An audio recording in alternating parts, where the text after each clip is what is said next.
Prédication de la solennité de la Pentecôte de l'année C. Mettons-nous un instant dans la peau des apôtres, la Sainte Seine étant terminée, un sentiment de désarroi les rend tristes. Alors je ne vais pas parler à nouveau longuement de la tristesse des apôtres, j'ai déjà évoqué cela. Alors de fait, les paroles de Jésus semblaient pour les unes inquiétantes, pour les autres énigmatiques. Il avait évoqué de nombreuses choses. La haine du monde envers lui et envers les siens, son mystérieux départ qui devait les réjouir et qui est aussi un retour. Il a évoqué un intérêt pour lui à aller vers le Père, puisque celui-ci est plus grand que lui. De nombreuses choses ont été dites par lui. Et c'est certain qu'il est reparti en laissant les apôtres face à de nombreuses affirmations qu'ils n'ont pas dû comprendre sur le moment. Une parole synthétise tout cela. Elle est en Jean 16, 12, chapitre 16, verset 12. « J'ai encore beaucoup de choses à vous dire, mais pour l'instant, vous ne pouvez pas les porter. » Jean 16, 12. Il y a ce sentiment d'inachevé et d'attente non exaucée qui étreint les apôtres. Or aujourd'hui, à la Pentecôte, leur apparaît avec beaucoup plus d'évidence, on va dire peut-être avec beaucoup moins d'inévidence. Voilà, c'est peut-être plus prudent. Leur apparaît donc aujourd'hui à la Pentecôte qu'une logique est en train de se déployer. Les événements sont menés avec logique par le Père et le Fils. Voilà ce qu'ils découvrent, les apôtres. Ils sont donc comme un conducteur qui découvrirait la route au fur et à mesure de sa conduite.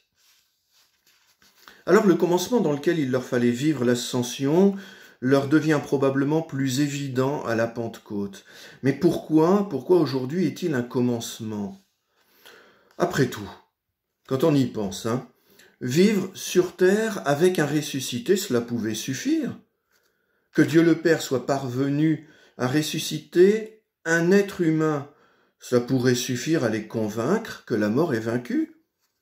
Le but est atteint.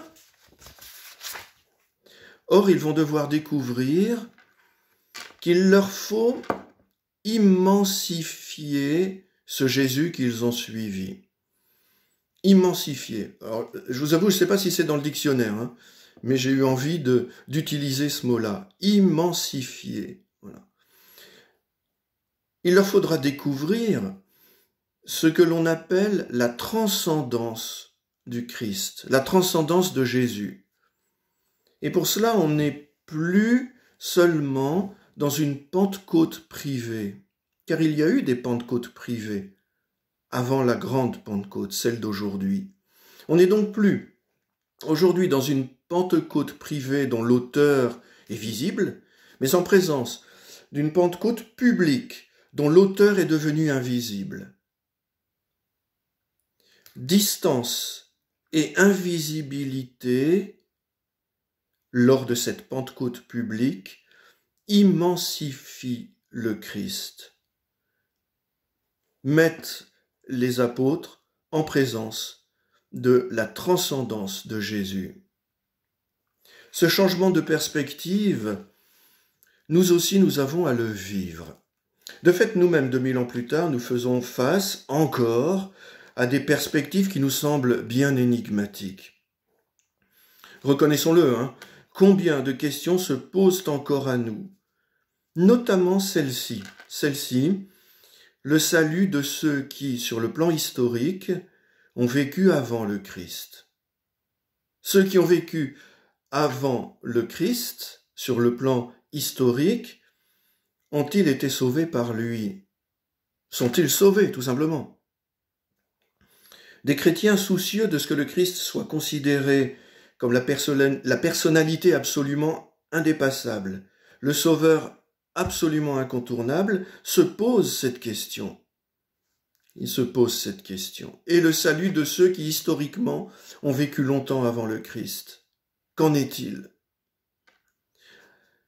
Nous devons donc, dans la réponse, compléter l'image du Christ universel par celle du Christ transcendant.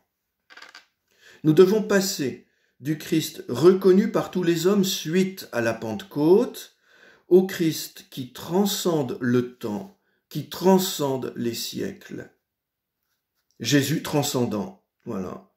C'est précisément parce que Jésus est le Fils éternel qu'il a réalisé en lui, je cite le Père Jean Mourou, que le Christ a réalisé en lui l'unité nouée du présent, de l'avenir et du passé.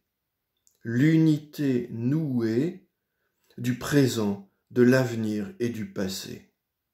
J'aime beaucoup cette expression du Père Jean Mourou dans son ouvrage remarquable « Le mystère du temps ». Voilà. En sa personne divine qui transcende le temps, Jésus a pu offrir le salut même à ceux qui sont venus vivre de nombreux siècles avant lui sur le plan de l'échelle du temps. Et c'est ce qu'il nous dit lui-même. C'est ce qu'il nous dit lui-même dans le livre de l'Apocalypse. « Moi, je suis l'alpha et l'oméga, le premier et le dernier, le commencement et la fin. » Apocalypse 22, 13. Amen.